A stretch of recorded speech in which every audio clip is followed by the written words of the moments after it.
Hey, since Jesse, mums and dads, feel free to share this with your son or daughter. We are super excited to be able to have team training starting next week. We've also done a good job. We've got a lot of the small team training stuff going on the last couple of weeks. But this is the next stage or next phase of what we're trying to do in our phased approach to get the responsible restart. So I'm sharing my screen with you guys in a little Zoom call that I'm going to record. We've got a bunch of sessions going on next week. This is what I use to kind of assign coaches to spaces. Monday through Tuesday, Wednesday, we're using Riverside. That's on Round Bottom Road. And we got a couple of sessions going on at First Baptist in Newtown, and then a couple of sessions on Thursday and Friday at Ottawa and the Clough Church. I touched on the responsible restart. This is a phased approach that myself and Coach Brett were working on with our staff that we've shared with you guys in the past, but I really wanted to bring our attention to where we think we are right now. We're kind of somewhere in between the medium groups and the low contact. Obviously, we started off with small group training, and then we went to the medium group training, which we used the Sign Up Genius for last couple of weeks, and then we're into this. We've got low contact team training, but I think we're not quite on the low contact part yet. We're still at but we're going to go into the full team, and we're going to continue the safe distancing component to it. And contact tracing, so understanding that we're going to take attendance for players that attend the sessions. We would love it if we were able to have some contact with our training sessions, but we're not quite there yet. US Soccer's put out a US Play On recommendations guide that we've been going off of and been using. We think ours is pretty good, so we'll continue to use that. Over the last couple of weeks, I've been able to spend some time creating some different session plans using a program called Tactical iPad. The reason behind this is we're trying to create session plans that we feel are safe for players to be able to return to play, whilst also being at a safe distance from each other. I use the word safe distance because I don't like the words social distancing, because we're not socially distancing anymore. We're creating a safe training environment, a safe distance environment between our players. So you see in this section here that you may see in the next couple of weeks in our training sessions that players have their own training space, and they're playing into mini goals, which could also be target players or different teammates.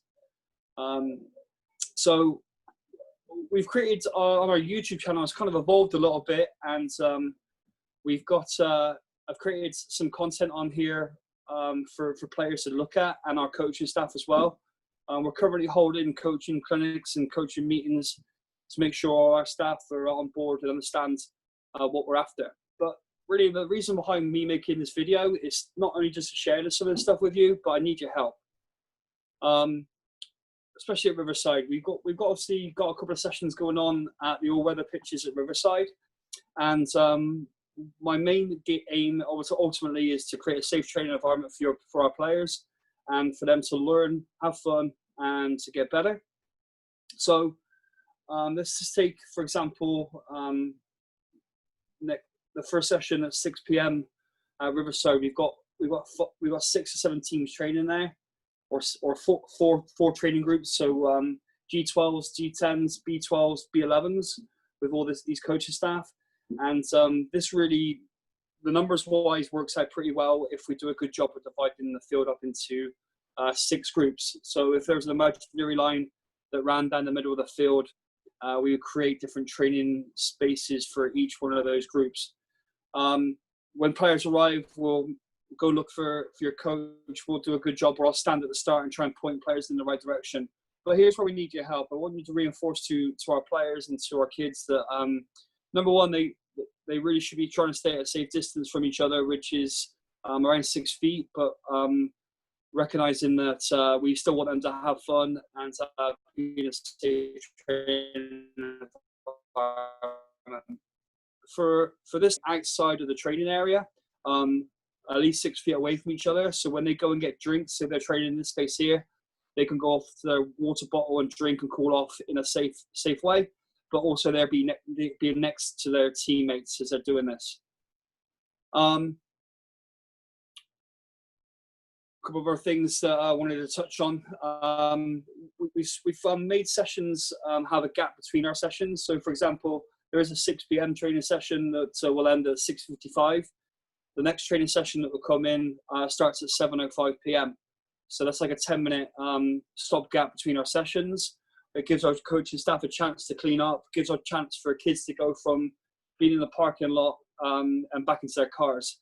So really, we take it on our responsibility from the second they leave their car and they get to the field.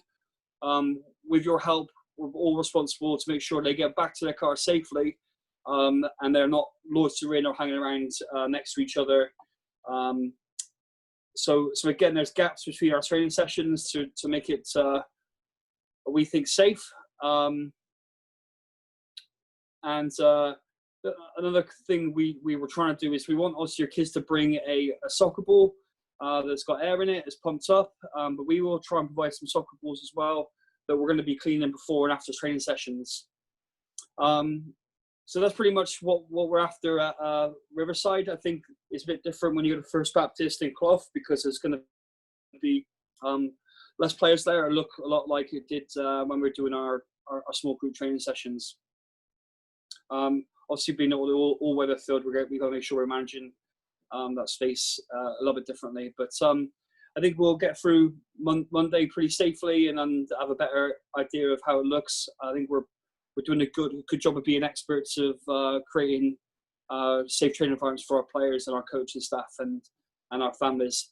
Parents, you can kind of watch if you want to. If you're in the bleachers, make sure you're at a safe distance from other people. I think it's just an opportunity for you to lead by example. If you want to sit in your air conditioning and sit in your car and read a book or play on TikTok, then that's cool as well. But I think just helping our players understand the right behaviour. I think our coaching staff are on top of this after we've had some meetings with them. Just wanted to touch on real quick what myself and Jared and Kate Colwell and Brett have been working on is we're going to send a proposal or follow up with a proposal to the state or the governor with what we expect is a safe tournament environment for our players. We're still currently the only tournament in the area that is running an event. We're sharing some of our concepts with small group training sessions into 19 training. There's still no contact. Really, what's holding us up right now, I think, is that there is contact sports, as in soccer. They're still not allowing us to play or play games or have tournaments. But with the recent developments of the casinos and other things opening up, I think it's only a matter of time. I think our proposal, though, is that we come in with planning of how we can create a safe tournament environment and making sure that people and spectators and families are having a blast at the same time. A couple of little highlights or things, little snippets I can share with you are we're talking about running games on Friday, Saturday and Sunday with no finals, just a round robin. Players are encouraged to bring their own chairs with their umbrellas to keep the heat off them.